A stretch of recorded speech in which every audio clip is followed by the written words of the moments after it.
Michigan's press had kind of forced a lot of turnovers against Kansas State. You guys dealt with it a lot better. Can you just talk about what the message to the team was in terms of dealing with their press? Yes, it's what we've talked about this entire year when someone tries to press us. Our goal is to attack the score. When we went back and watched the Kansas State film, they attacked it at times, but then looked to pull it back out to set up an offense. And I told our kids, we don't want to do that. Our goal if they press is to try to get as quick and easy looks as we can. And when you've got that type of tempo and mentality, sure, you might turn the ball over a few times, but you're going to get easier looks and possibly deflating baskets. When you're pressing and all of a sudden you give up a layup, it's just one of those you hang your head on. I think there was one possession where we took a quick shot, which was a good shot. We missed it, but we get the offensive rebound and great pass back out to Asia. She hits a three. So I thought our whole mindset has been all year, if someone tries to press us, to attack the score. Question for Coach, Paul. Coach, hopefully 4 more games to go, but just some of your thoughts and memories of the 3 seniors here over the years here at the KFC side. Yeah, I mean, it's remarkable to think as a staff what we've been able to do with those 3 bad players. To turn them into the players they are, pretty amazing. They're as Jazz says, they're really, really good players, but 3 better people. And that's, I think, what we strive to do here at Louisville is to win games, of course.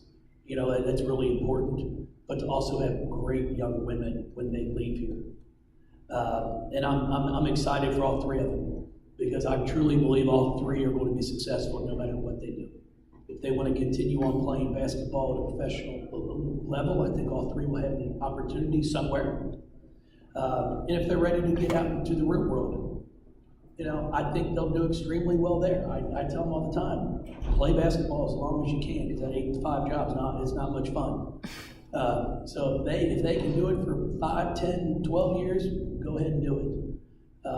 But it's been a joy for me. It's been fun, and I've said it before, Erica and Sam are exactly what is not happening anymore, in my opinion, in college athletics, not just women's basketball. It's 2 young women who came in here as freshmen, did not play a whole bunch, played a little bit more their sophomore year, and then sat down with them and said, hey, if you want to play more, you got to get back in the gym, you got to work harder. And then they take that to heart. The summer of their sophomore year, all of a sudden they came out and they have huge impacts on our team as juniors. We go to a Final Four, and now they're right back in the middle of it, and we're going to a Sweet 16. And anymore, if you don't get instant gratification, you're looking to leave. I always tell them the grass is greener on the other side because it's fertilized with manure. But I don't use that word. I make sure they all know, because it's the truth. But it's fun to see these 2 young ladies who have put in their time and look at the rewards that they're getting back. It's a process, and they have done it. And Asia came in with a lot of hype, and I think she's backed it all up. But what's the most impressive thing about Asia, I think her teammates would tell you, is as good of a basketball player she is, she's even a better person. I challenged her freshman year. She was always worried, am I shooting too much? Am I shooting too much? I'm like, babe, I'll tell you when to stop shooting. And I never quite told her. So, but that's the one thing her teammates love about her. I can remember our NC State game, she scores 47.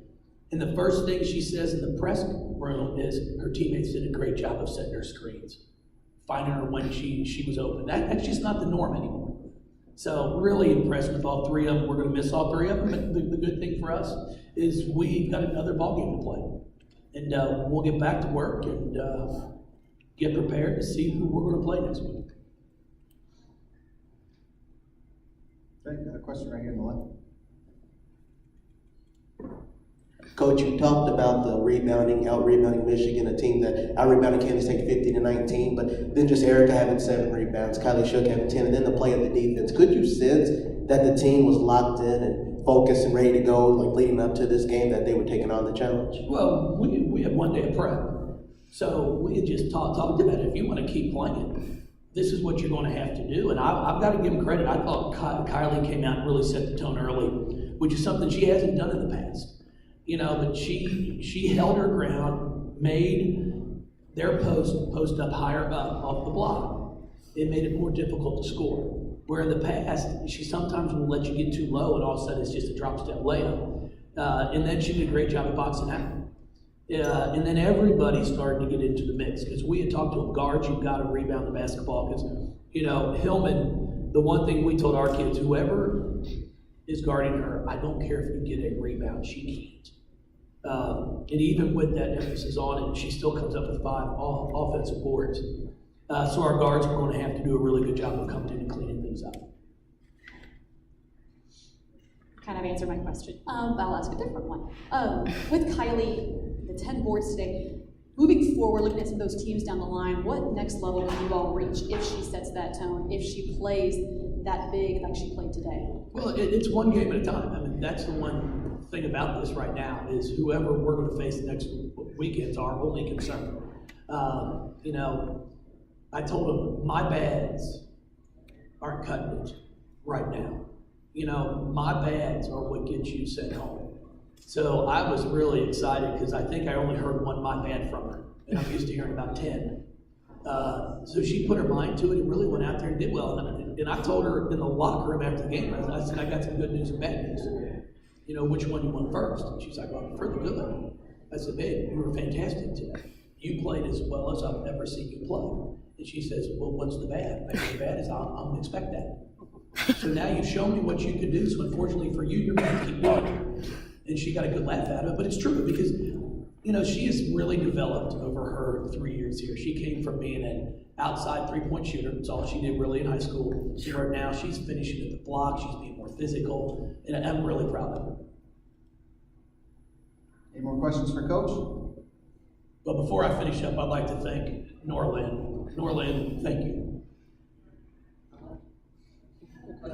I just really appreciate what you've done for women's basketball for the ACC. You've been remarkable. We're going to miss you. I know you can't say it, but there's no doubt I'm your favorite coach. So I'll say it for you. But thank you for all that you've done, because I don't know where you'll be next weekend, but thank you. Thank you, everybody. Thank you, Coach.